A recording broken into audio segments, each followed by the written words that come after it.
Kuya,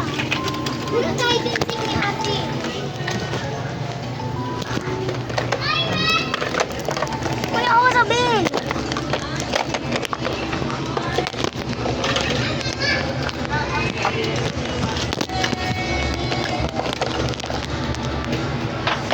Okay guys, so first, we're gonna grab 4 plates. So today we're gonna make fries. So first, I'm gonna grab this one. Chicken fries. And I think we're gonna put here is the fries. And there's another 2 fries.